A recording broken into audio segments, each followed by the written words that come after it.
AFP, Armed Forces of the Philippines, nag-issue rin ng kanilang tugon sa mga naging pagbabanta ng Vice President. Ano ba yung pruweba mo sa naging tugon ng Armed Forces of the Philippines?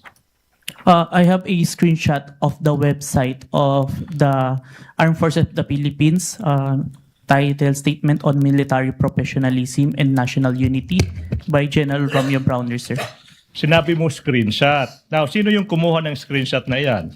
I did, sir, and I used my laptop. Anong ginawa mo sa screenshot na yan kung meron man? I first saved an electronic copy ng screenshot sa laptop and printed it. Sana yung print out ng screenshot na yan. Sinubmit ko po yung copy sa Committee on Justice of House of Representatives. Now, kung yung print out ng screenshot ipapakita sa'yo, ma-identify mo ba yan? Yes, sir. Now, we are now in the process of presenting to you a printout of a screenshot from the AFP website with the title, quotes, Statements on Military Professionalism and National Unity, and quotes, that is previously marked as Exhibit P-Roman numeral 4-16. Okay? May you peruse the same? And the question is, what relation, if any, does that document have with the printouts of the screenshot you mentioned? This is a copy of. How faithful, if at all, is this printout from the actual screenshots? The printout accurately reflects the screenshot, sir. How do you know that the printout accurately reflects the screenshot? I compared the printouts with the screenshot and the web page of the AFP and found that the contents are identical, sir. Now, sinabi mo rin, Your Honor, for the record, we have the Counsel for respondent. we have the copy of the document. How can he be identifying the document when he does not have that copy? Are you following a script? Is he following a my script? goodness, Your Honor, please. I move that statement by the defense that the witness is following a script be stricken out of record.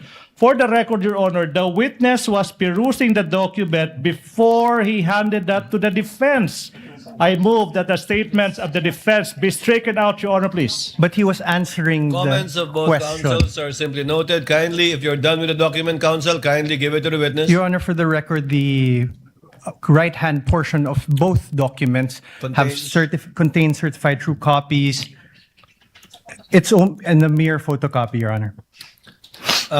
The manifestation and objection is duly noted. Same ruling by this court. Witness may answer. You state for the record your answer. I have compared the screenshot with the printouts and the web page and found that the contents are identical, sir.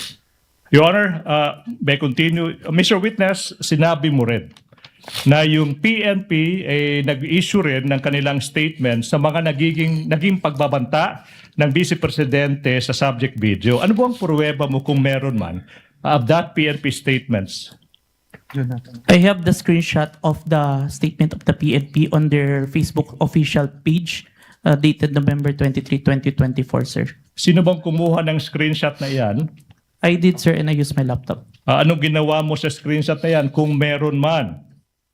Sinave ko po yung screenshot doon sa laptop ko and printed. And then print mo. Saan na yung printout ng screenshot na yan? Sinubmit ko po sa Committee on Justice on House of Representatives. Now, saan na yung printout ng screenshot na yan? Sinabit ko po sa Committee on Justice. Now, kung yung copy ng printout ng screenshot ipapakita sa iyo, will you be able to identify the same? Yes, sir. Now,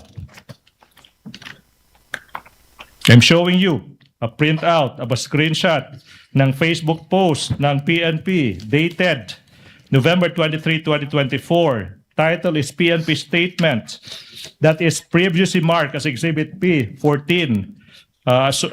P-Roman numeral 417. What relation, if any? Your Honor, may I Counsel ask, for the respondent. may I ask that we be allowed to peruse before he asks his question to identify the document? Counsel is directed to kindly give opposing counsel for the respondent a copy of the document being presented to the witness.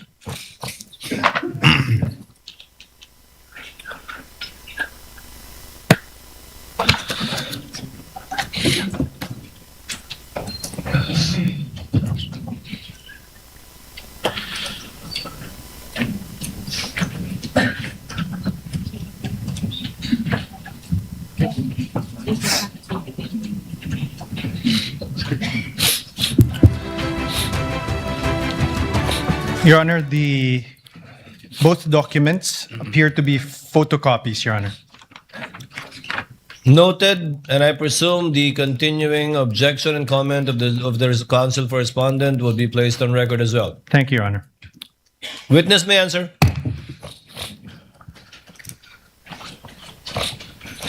It is a copy of the submitted document to the Committee on Justice, sir.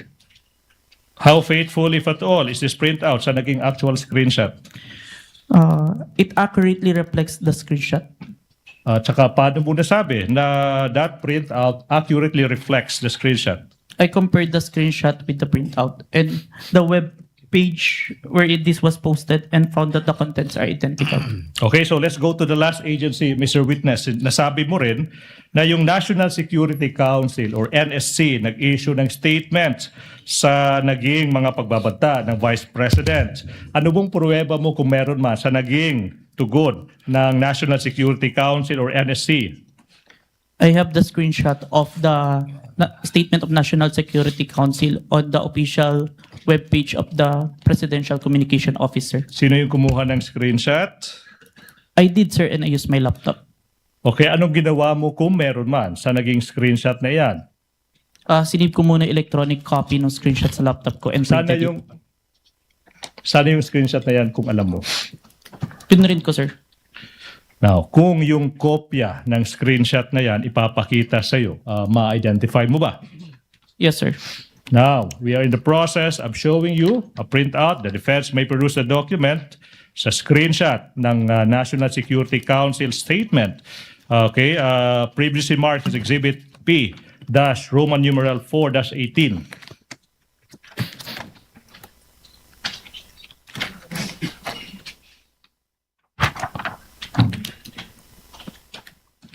Your Honor, the Exhibit P-4-18 is a photocopy.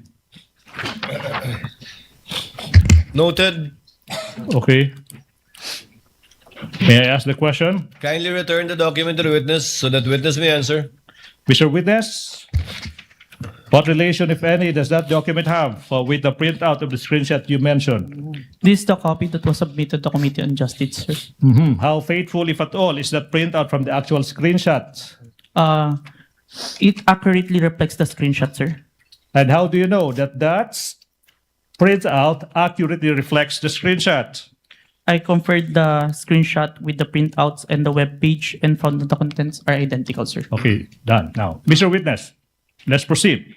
Sinabi mo rin na in the course you conducted yung open source investigation now. What happened, if any, in the course of your investigation in relation to the statements of the Vice President after you collated the videos, the screenshots of the several governmental agencies?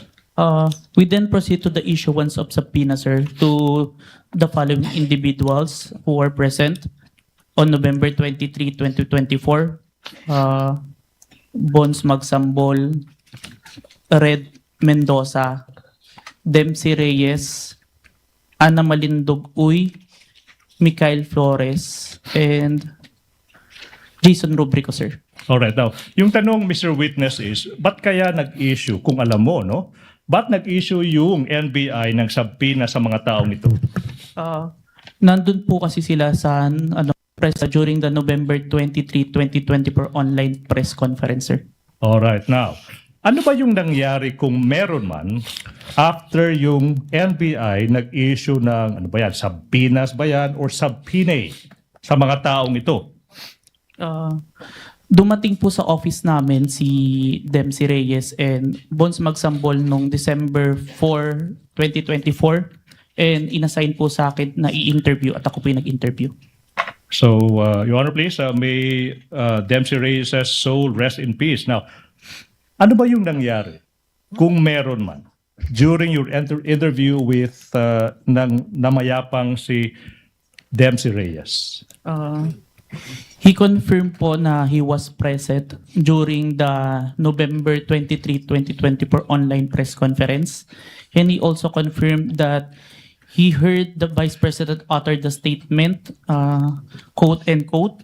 May I refer to the notes for the exact statement? Your Honor, The witness may do so.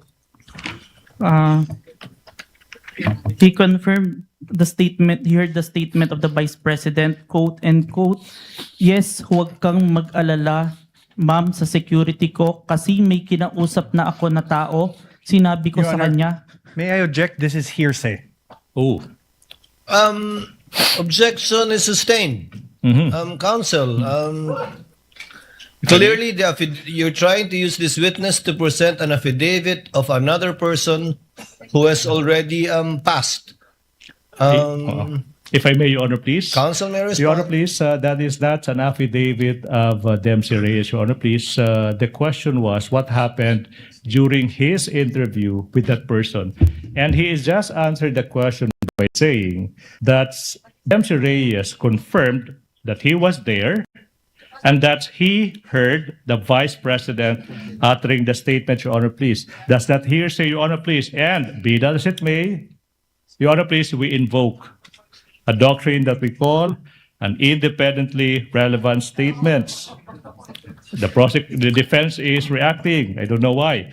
Your Honor, please, IRS would allow this witness to testify as to what the other person told him as to that fact, the making of the statements, as to whether or not what the person said is true or not. That is not material at this point, Your Honor, please. Let the court clarify then. As to tenor, the court will allow it. As to the fact, as to the supposed fact that the witness told this what's his name? Dempsey Reyes made those utterances to the witness, but not as to the truth Yes. of what Dempsey Kaiden Reyes said. As to subject to that clarification, court will allow it. Thank you Counsel, so, proceed. thank you so much, Your Honor, please. What about this Bonds Magsambol? Ano ba yung nangyari sa interview with him, kung meron man? Bonds Magsambol also confirmed that he was present. Objection, Your Honor. Same objection. And same ruling, I suppose. Let the witness first answer and the court will make a ruling because he might have a different answer. Because counsel, note, the affidavit of the witness appended the affidavit of this Bonds guy, but did not do so with the affidavit of Dempsey. So, court will listen, presiding officer will listen to the witness before ruling on the matter, and may have the same ruling unless he gives a different answer. Please, witness, Mr. Answer. Please, Mr. Witness, kindly answer. Thank you, Your Honor. Bonds Magsambol also confirmed that he was present on the November 23, 2024 online press conference held by the Office of the Vice President. And he also confirmed that he heard the utterance of the Vice President making the statement.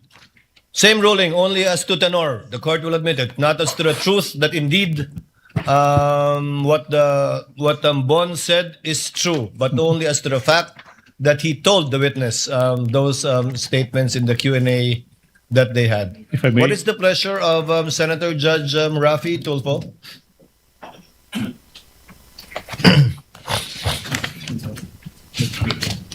Mr. Presiding Officer, I just have some clarificatory questions for Gentleman the may proceed and he has 2 minutes. expert witness.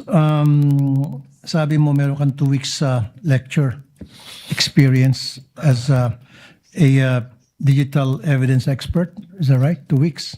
2 weeks training. Wala ka naman iba pang training? I have a training on different digital forensic aspect. Dito sa abroad meron? Meron po, pero yung specific sa photo and video authentication, yun po yung 2 weeks. So all in all total, you have 2 years experience plus 2 weeks lecture lang pagdating sa authentication ng forensic evidence?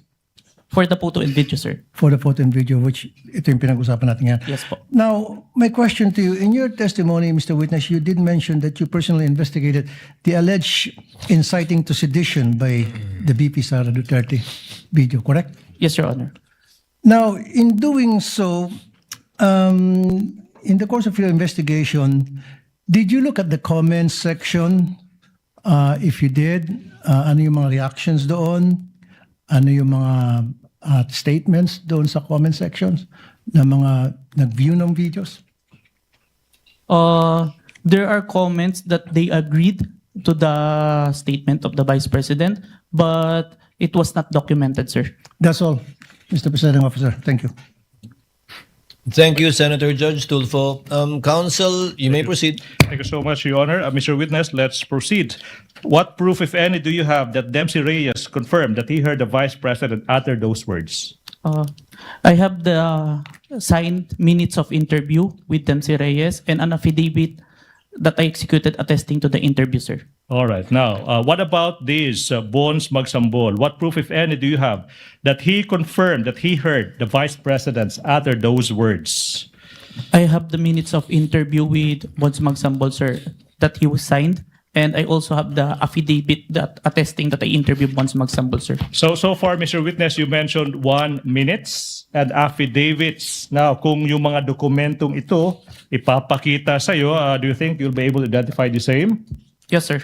Now, I'm now showing you a document entitled Side Minutes that is previously marked as Exhibit P Roman numeral 4-20 and series. Please peruse that document.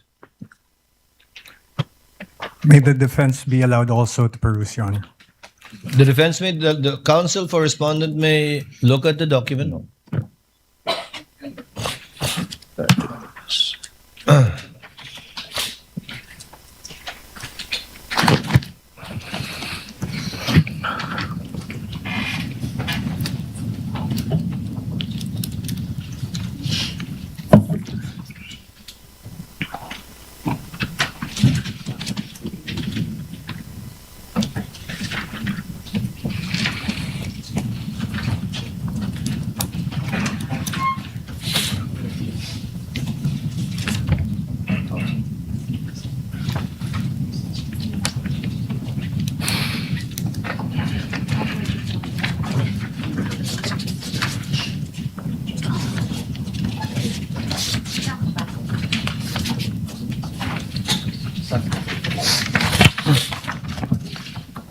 Your Honor, for the record, the documents marked as Exhibit P-4-20 to P-4-20E are photocopies, and Exhibit P-4-20D is unreadable, as well as P-4-20E, Your Honor. Which one is unreadable, counsel? P-4-20D and P-4-20E. 20D? D for dog, Your Honor. D8TV. D and E. Delta. Delta Echo.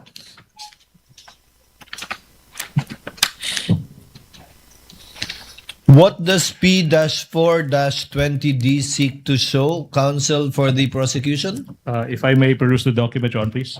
Stephen, I need to see the document. I need to see the document. And let's get the... Because indeed, the presiding officer confirms that it is, I cannot decipher what it seeks to show. Unless the photocopy of a photocopy is what I have. Well, please, so may we be given 2 minutes to secure the other copies of that document. Your Honor, And P-4- Roman numeral 4-20E. yes, Your Honor. Your Honor, This is the one with the blurred face of the Vice President, Yes, Your Honor. supposedly on a computer. Your Honor, may we object on the 2 minutes? Because this is the document. They are already having him identify. Or do they mean to correct that mistake? Counsel, do not waste the court's time in regard to Yeah, this. Your Honor, if I may, Yes, counsel for the we prosecution. abide by the copies as they are. We abide by the copies as they are, Your Honor, please. So let's see, Mr. Yes. Witness, what do you see in front of you? Okay. Insofar as P-4-20D and E is concerned.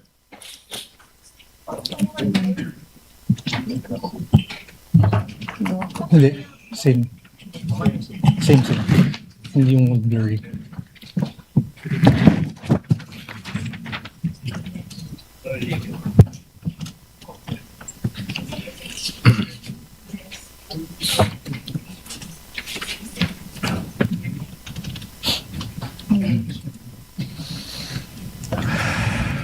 So pareho malabo yung kopya natin. Yan at yung kopya ko din.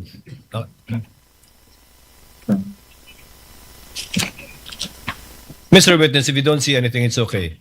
I can only confirm the signed minutes, but the annexes, there are some unreadable, Your Honor. Yeah. But the signed minutes, I confirm, sir, that this is The what? the copy of the minutes. Your Honor, This is for the copy of The the minutes. minutes, but not the attachment, because clearly the attachment P4-20D and -E are both Yes, Your Honor. unclear. Would that be correct? Yes, Your Honor. So only as to the supposed affidavit and not to the two attachments. You Yes, Your cannot Honor. identify them. Noted. Thank you so much. Now, on page 4 of the signed minutes, Mr. Witness, there appears a signature above the name Dempsey Saiden Reyes. Whose signature is that, if you know? It is the signature of Dempsey Reyes, sir. And how do you know that that is his signature? I saw him sign the document after our interview, sir.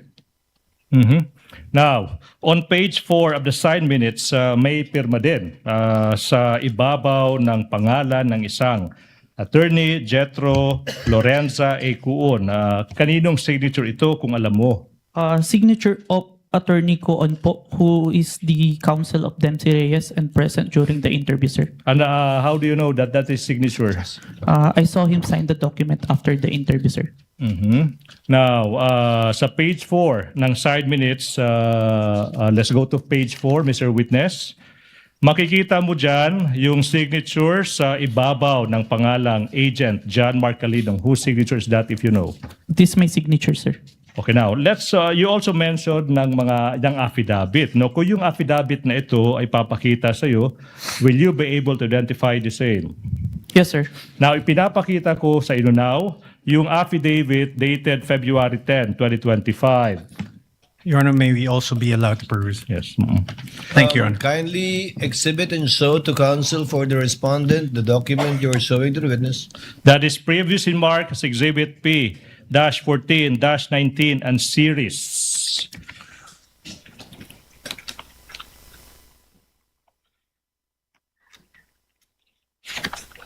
And if the court may inquire as to the remainder of the testimony of this witness, we are about to wind up the testimony of this witness, Your Honor, please.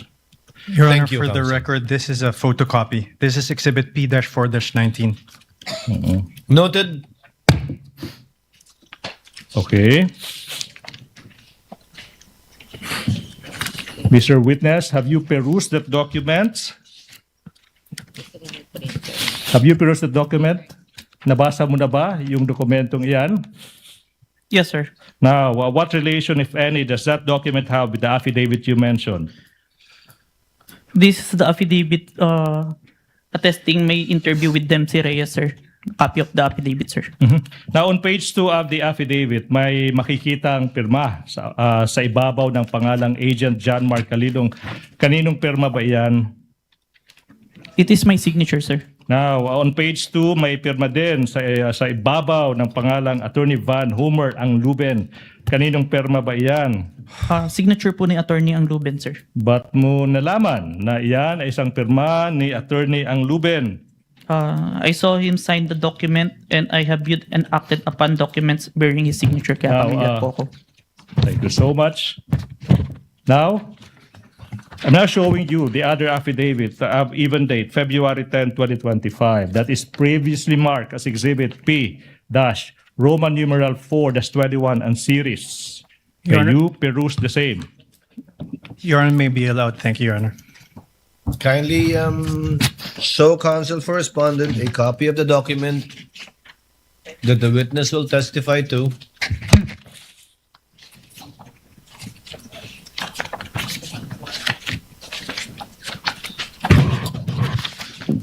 Thank you so much.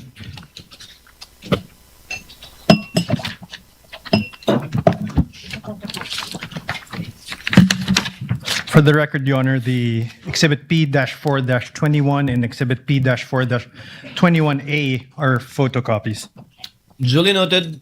Kindly return the document to the witness for his perusal. We are returning the document to the witness, Your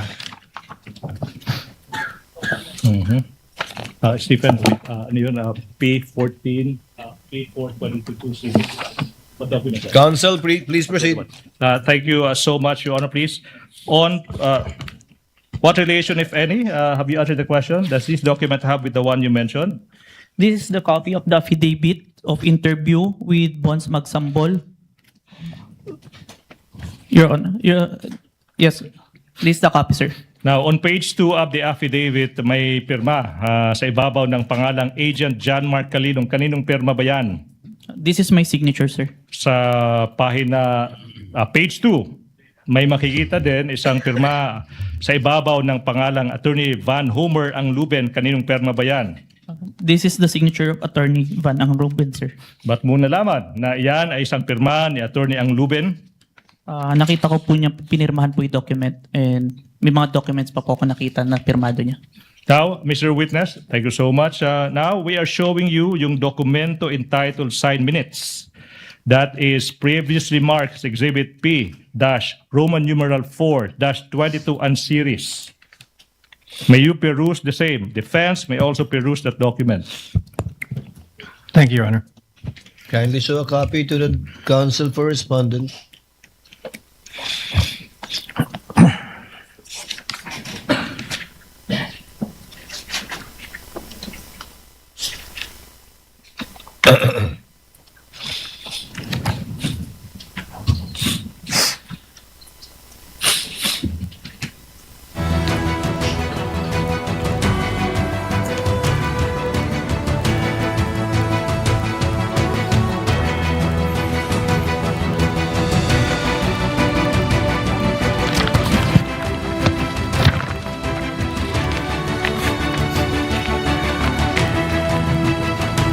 Your Honor, Exhibits P-4-22 to Exhibits P-4-22G are photocopies, and Exhibit P-4-22F Foxtrot and P-4-22G Golf are unreadable. For the record, we are returning the document to the witness. For the record as well, Chair confirms the observation of counsel for respondent in regard to P-4-22F and P-4-22G. And the presiding officer would like to once again ask the witness, can he decipher what is in the two exhibits mentioned by counsel for respondent? Again, P-4-22F, P-4-22G.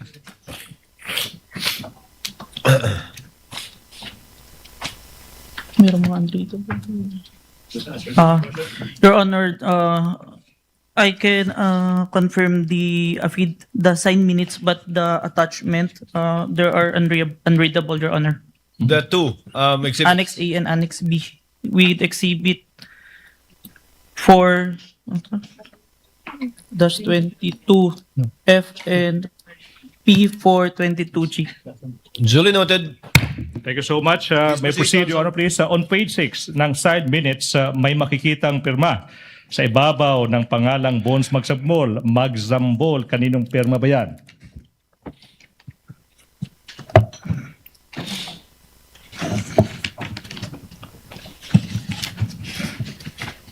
This is the signature of Bonds Magsambol, sir. Then how do you know that pirma yan ni Attorney, ni Bonds Magsambol? Nakita ko po ito nung sinign po niya yung document after ng interview. Now, you go to page 6 ng side minutes na yan. May makikitang pirma sa ibabaw ng pangalang Attorney Michael Christopher De Castro. Kaninong pirma ba yan kung alam mo? Pirma po ito ni Attorney De Castro. Counsel po ni Bonds Magsambol during the time ng interview na present during that time. Yung tanong is, paano mo nalaman na yan ay pirma ni Attorney De Castro? Nakita ko pong pinirma niya to after the interview, sir. Now, let's go to page 6 of that minutes. May makikitang pirma sa ibabaw ng pangalang Agent John Mark Calilong. Kaninong pirma ba yan? Pirma ko po, sir. Okay. Now, Mr. Witness. Mr. Witness, you mentioned that the NBI conducted an investigation on the threats uttered by the Vice President against the President, the First Lady, at saka former Speaker of the House of Representatives. Now, ano ba yung nangyari? Ano ba yung nangyari kung meron man pagkatapos ng naging investigasyon ng NBI? Objection, Your Honor. Misleading. He assumes as fact not testified to by the witness. Kindly rephrase, counsel. Okay, now, what happened next, if any, and if you know, and in relation to the investigation conducted by the NBI, after the NBI's investigation? Objection, Your Honor. Your Honor. Same objection. Your Honor, please, if I may. Witness may answer. After the investigation, we executed an affidavit of investigation and recommended the filing of inciting to sedition and 3 counts of grave threat, both in relation to Cybercrime Prevention Act of 2012, sir. Now, sinabi mo na yung NBI, you signed, executed yung affidavit of investigation, correct? Our team, sir. Now, ano ba yung nangyari kung meron man at saka kung alam mo, okay, pagkatapos ma-execute ang affidavit of investigation na yan in relation to the investigation you did on the Vice President? We filed it to the DOJ, the affidavit of investigation, together with its annexes, sir. Okay, you said you filed the affidavit. Now, question, ano yung mga nangyari kung meron man, kung alam mo, after ma-file yung affidavit of investigation with the DOJ in relation to the investigation you conducted on the Vice President? We further conduct an investigation wherein we identified different videos, at least 3, that we find relevant to the November 23, sir. Okay, so you are now mentioning videos. Sinabi mo relevant. Relevant again to what? To the November 23, 2024 video, sir. All right. Now, so for the record, this is now the 3rd set of videos you're referring to. Yes, sir. Now, ano yung mga videos na ito kung alam mo, Mr. Witness? The June 19 video wherein the Vice President resigned as the Secretary of the Department of Education. The July 11 video wherein the Vice President state that she would not attend the SONA, but instead declare herself as the designated survivor. And lastly, the November 26 video wherein the Vice President did not deny making statement, but instead confirmed that she already talked to someone to kill the President, the First Lady, and former Speaker of the House if she was killed. So for the record, you mentioned of 3 videos. One is dated June 19, 2024, June 11, 2024, tsaka November 26 ba yun? 2024. Now, let's go to this video na sinabi mo ng Vice President resigning as the Secretary ng Department of Education on June 19. Ano yung pruweba mo that you have, sinabi mo rin na authenticate mo yung video, correct? Yes po. Ano yung pruweba mo that you authenticated this video? I have executed an affidavit of authentication of digital evidence dated April 30, 2026, sir. Kung yung kopya ng affidavit of authentication now dated, sinabi mo, April 30, 2026, maipapakita sa'yo. Okay? Ma-identify mo ba yan? Yes, sir.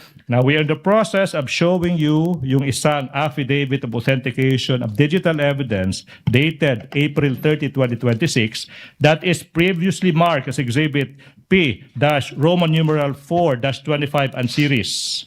Defense is in the process of other manifestation of perusing that document.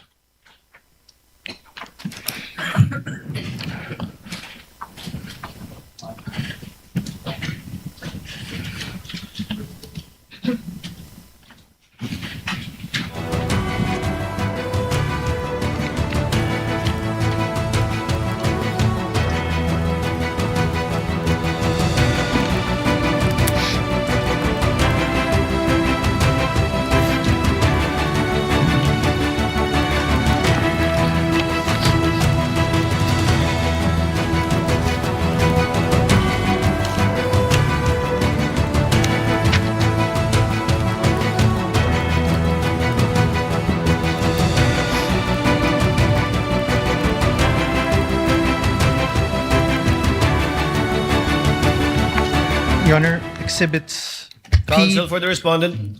Thank you, Your Honor. Exhibit P-4-25 to Exhibit P-4-25F, Foxtrot, are photocopies, Your Honor.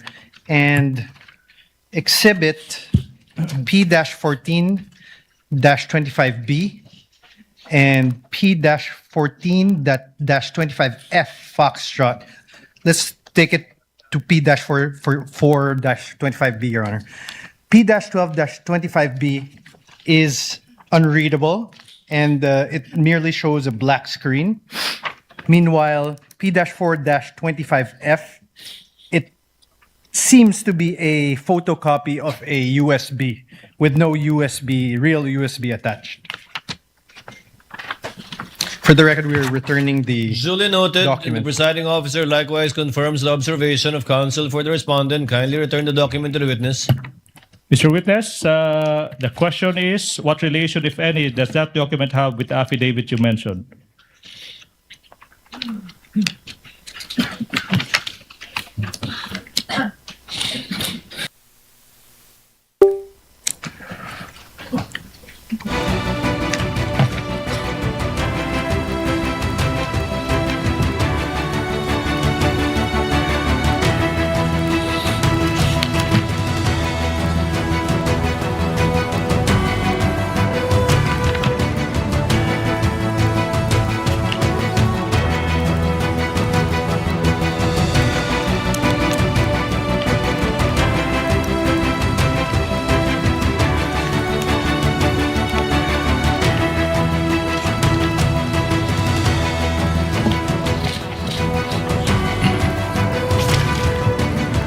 This is a copy of the Affidavit of Authentication of Digital Evidence dated April 30, 2026, which I executed. And on the annexes, on Annex B, there is a missing part.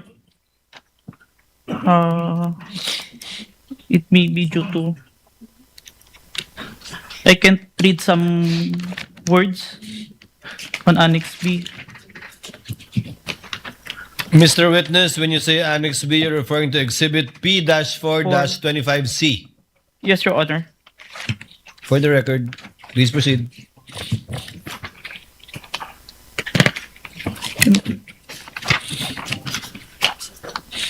And also on Annex D, Exhibit P-4-25E, there is some missing. But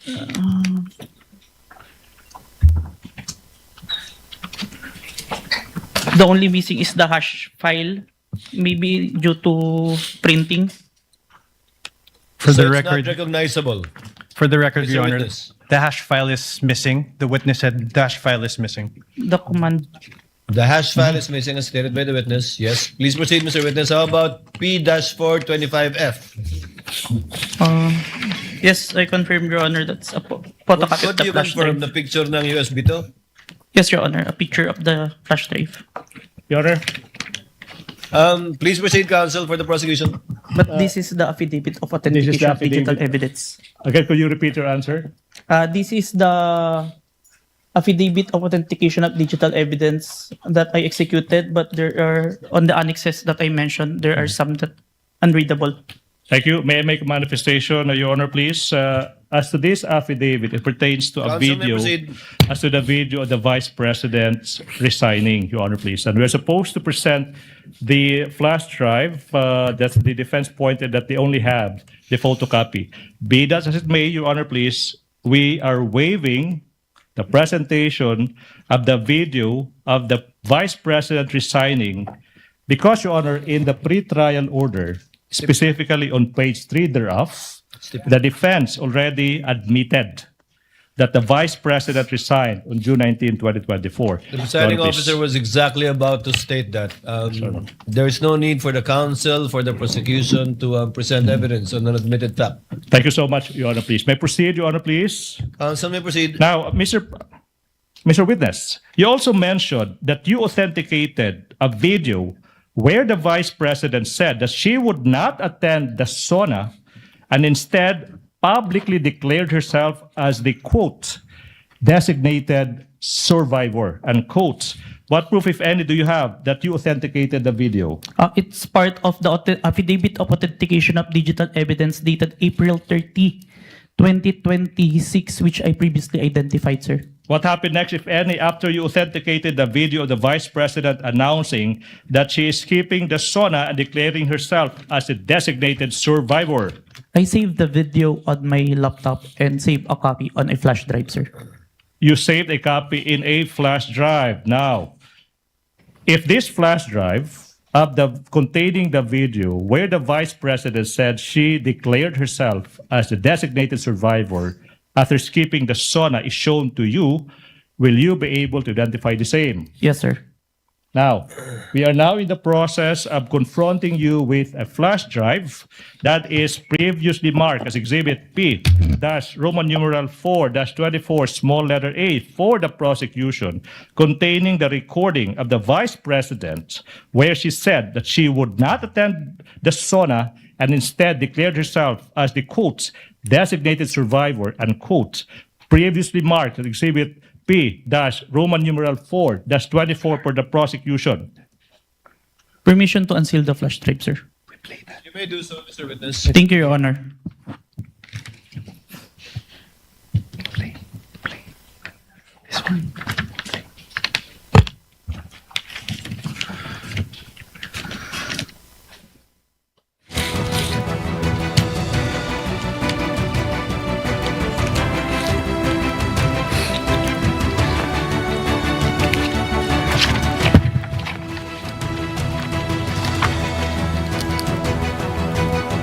This is the flash drive where I saved the recording, sir.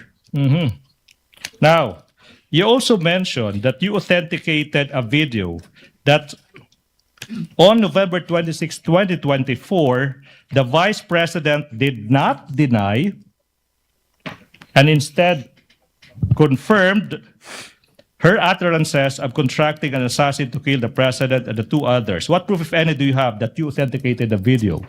I have executed an affidavit of authentication of digital evidence dated April 27, 2026, sir.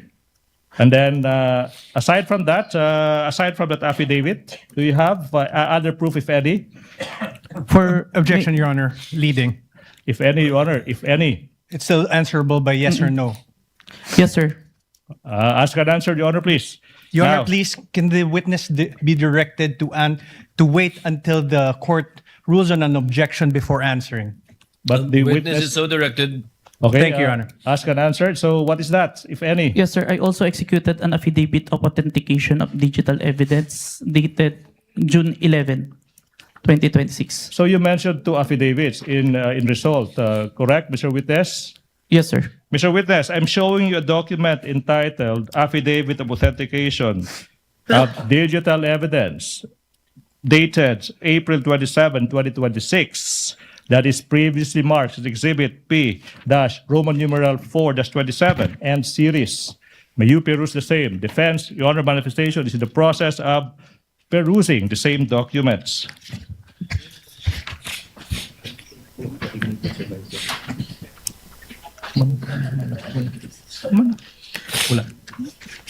It's not here. It's okay. It's okay.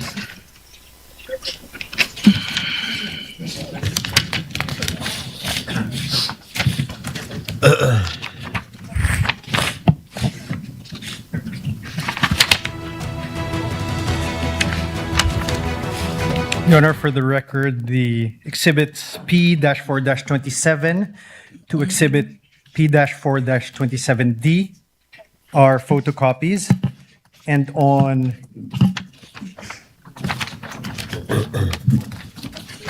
exhibit P-4-27D, it would seem to be a mere photocopy of a USB, an image of a USB and no actual USB appended. Chair confirms the observation insofar as P-4-27D is concerned. May proceed, Your Honor, Kindly please. return the document to the witness so that he may answer. So what relation, if any, does that document have with the affidavit that you mentioned?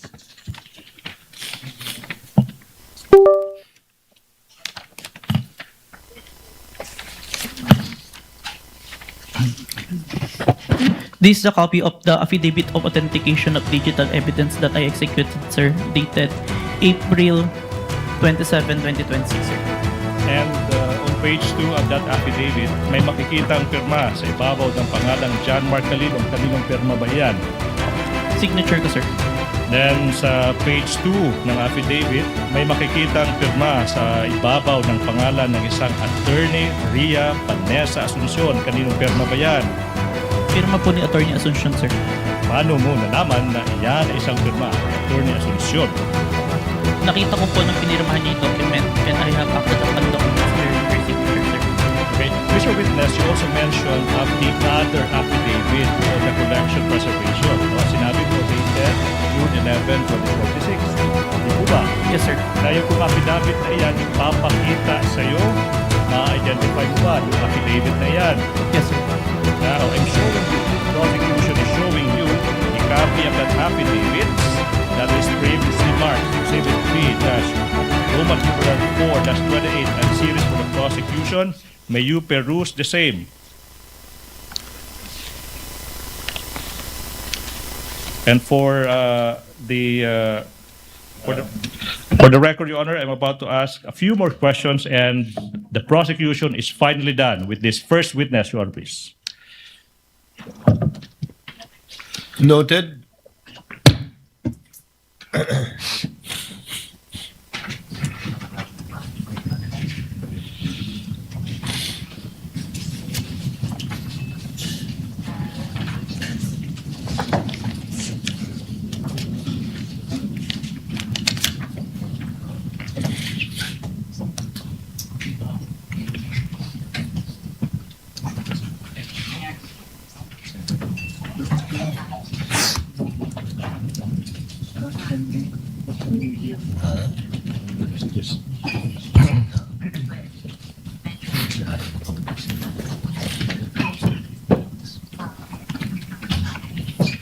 Wala yung annexes.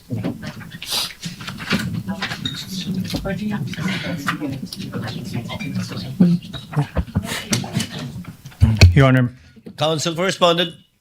Your Honor, for exhibits P-4-28 to exhibit P-4-28H, these are photocopies. And Your Honor, we note the affidavit on the collection, preservation, and authentication of digital evidence in page 2, which is exhibit P-4-28A, mentions a copy of an affidavit of authentication of digital evidence dated January 30, 2025 is attached herewith as Annex A under footnote 1, but upon perusal, no Annex A is attached to the affidavit. On exhibit P-4-28B, under footnote 2, it says a copy of the preservation request dated 24 November 2024 is attached as Annex B, but we note that there is no preservation request or Annex B appended. As footnote number 3 of the same exhibit, a copy of the email dated November 28, 2024 from Meta is attached herewith as Annex C. However, no Annex C is appended upon the affidavit. As footnote number 4, it says a copy of the authenticated recording of the video of the online live stream press conference of the Vice President held on 23 November 2024.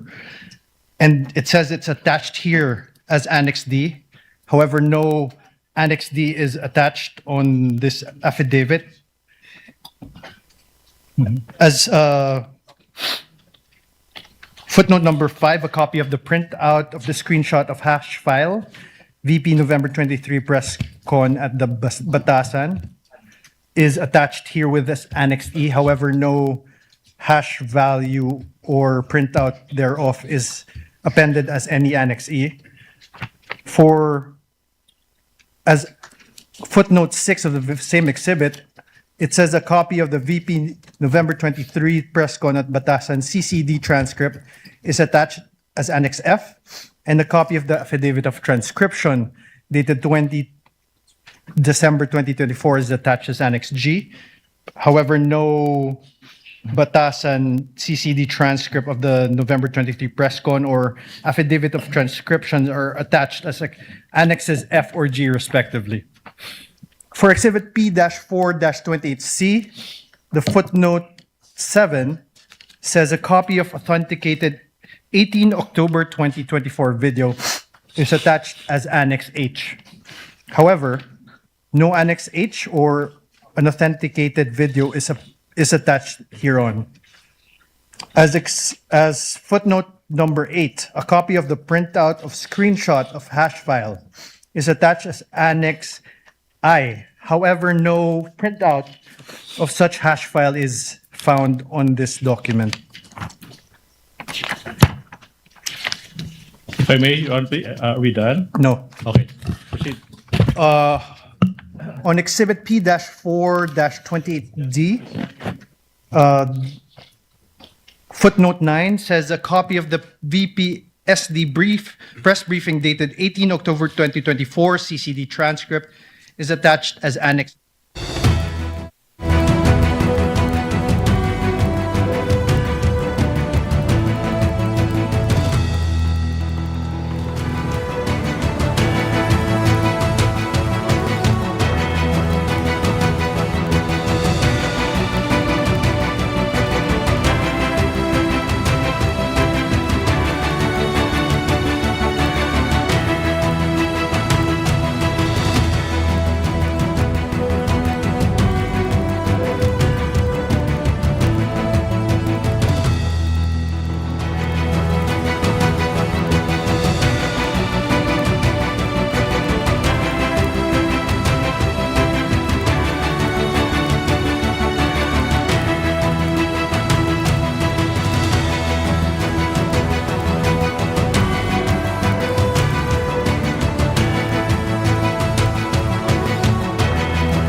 Magandang gabi, Pilipinas. Nagpapatuloy ang pagliliti sa Senado sa second day ng the trial of Vice President Sara Duterte. A D8TV special coverage. Ako, si Joanna Luna. Iniharap na ng House Prosecution Panel ang kanilang unang testigo kaugnay ng Article 4 ng impeachment case laban kay Vice President Sara Duterte. Ang buong detalye mula kay Judea Bernardo.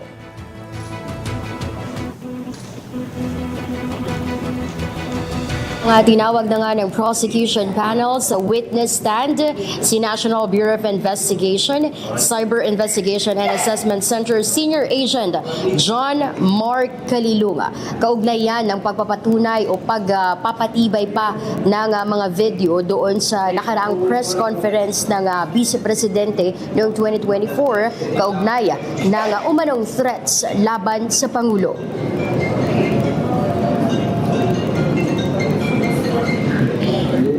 Ibinahagi ni Calilung sa Senate Impeachment Court ang bahagi ng video recording ng November at October 2024 press briefing ng BC.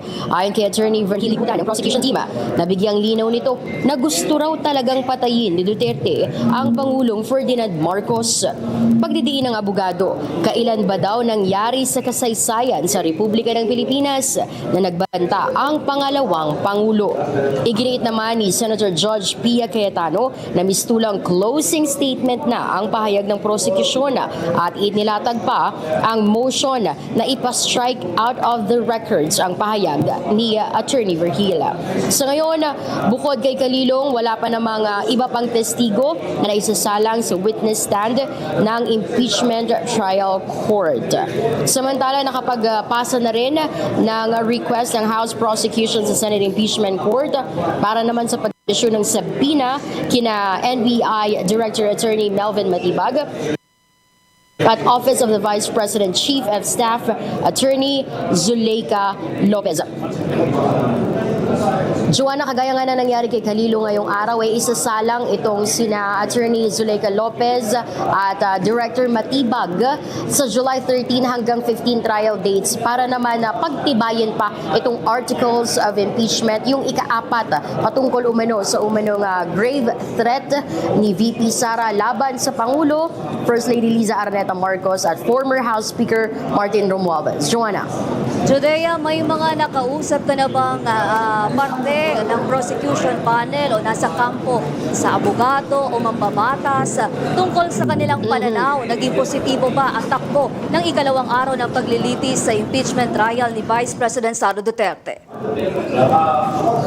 Joanna, sa katunayan nga, bago tayo umere ngayong hapon, nakasingit muna tayo dun sa press conference ng prosecution team kung saan dumalo si House Prosecution Spokesperson na Zia Alonto Adjong kasama ang prosecution member na si Representative Terry Ridon. Ayon nga dito sa mga representante po ng prosecution, masyado pang maaga para sabihin na meron na kagad mas lumamang o nanalo in regards to the second day of the impeachment trial. Pero para sa kanila, itong mga objections dun sa pag-rule out sa mga motion ng defense team in relation to the defense naman or arguments ng ating prosecution panel, normal lang na nangyayari sa mga paglilitis. Pero para sa kanila, victorious na kung mas mailalatag lahat ng ebidensya nang walang pagtututol mula naman sa defense team. Joanna. Maraming salamat, Judea Bernardo.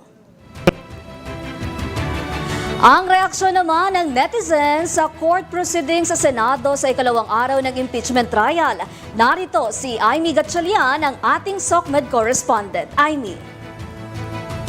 Yes, Joanna, habang inilalahad sa korte ang mga ebidensya kontra sa bise, kanya-kanya ring takes ang netizens online. May ilan ang nag-question sa bigat ng mga ebidensyang iniharap. Isa sa mga komento ang nagsabing, akala ko may bagong i-reveal, yun pala mga napanood na ng taong bayan.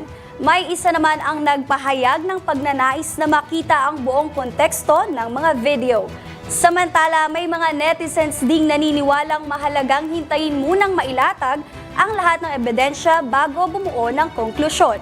Kaya kung may isang bagay na trending ngayon online, bukod sa trial, yun ay ang iba't ibang takes ng netizens.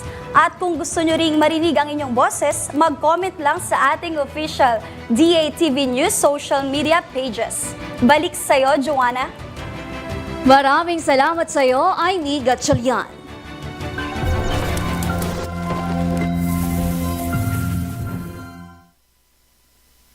Bahagyang humina ang Super Typhoon Bavi habang patuloy na kumikilos pakanluran sa labas ng Philippine Area of Responsibility o PAR. Ayon sa pag-asa, huling namataan ang sentro ng bagyo sa layong 1,845 kilometers silangan ng Central Luzon. Taglay ang lakas ng hangin 185 kilometers per hour at pagbugsong aabot sa 230 kilometers per hour. Inaasahang papasok ang bagyo sa PAR mamayang gabi hanggang madaling araw ng Miyerkules at tatawagin itong bagyong Inday. Bagamat mababa ang tsansa ng landfall sa Luzon, posible pa ring magtaas ng wind signal number 2 o 3 sa ilang bahagi ng Northern Luzon dahil sa lawak ng malalakas na hangin. Pinaalalahanan ng Department of the Interior and Local Government o DILG ang lahat ng mga local government unit na manatiling alerto at magsagawa ng mga kinakailangang paghahanda kaugnay ng banta ng super typhoon.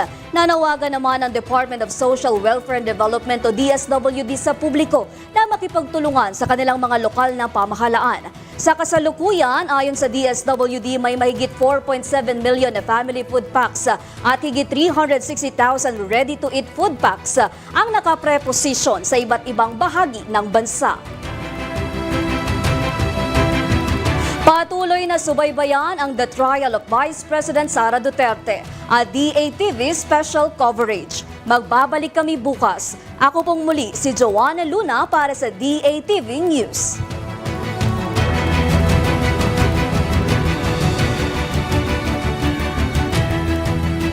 And I said, don't worry about my security.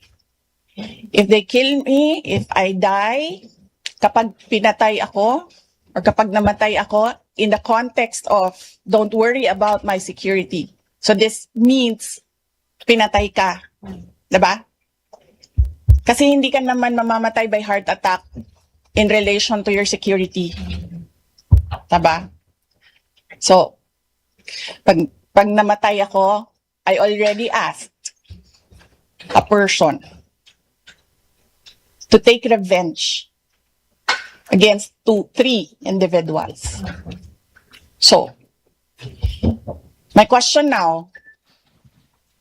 So, last question for this prosecution witness. You Counsel may confirm, proceed. kinukumpirma mo, Mr. Witness, when confronted with the question whether she uttered those threats against the President, the First Lady, and the former Speaker of the House, the Vice President did not deny, and she confirmed she made those threats. Objection, Your Honor. What is the objection? Leading. Witness may not answer. that. Counsel, kindly rephrase. It's your last question. I Let's will. kindly rephrase. Okay, now, Mr. Witness, base sa video na iyan, makikita mo ba, base sa video na iyan, na yung Vice President, instead of denying, she confirmed that she made those threats. Objection, leading. I will withdraw the question. That's all for this witness, Your Honor, please. Thank you very much. Bugso ng kahilingan ng ilan sa aming mga miyembro dahil sa kapasyahan na rin ng presiding officer, ipagpapaliban natin ang cross-examination ng counsel for respondent para bukas.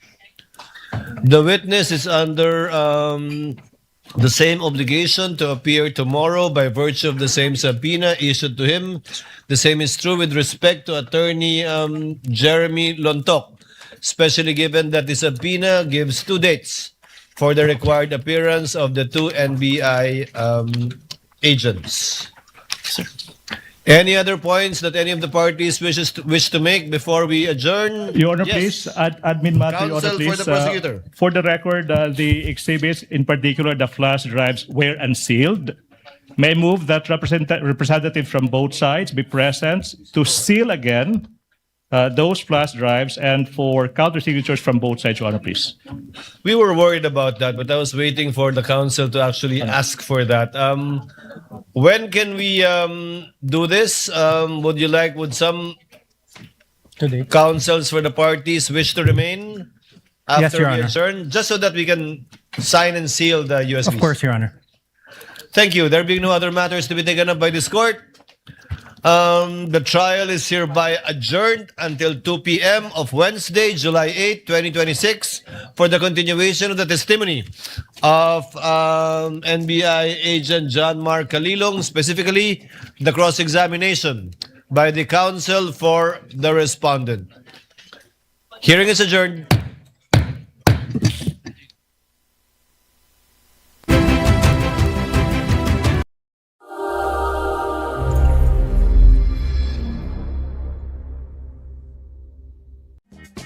Narito na ang schedule ng inyong paboritong Lotto games mula sa Philippine Charity Sweepstakes Office. Araw-araw ang draws ng 2D Lotto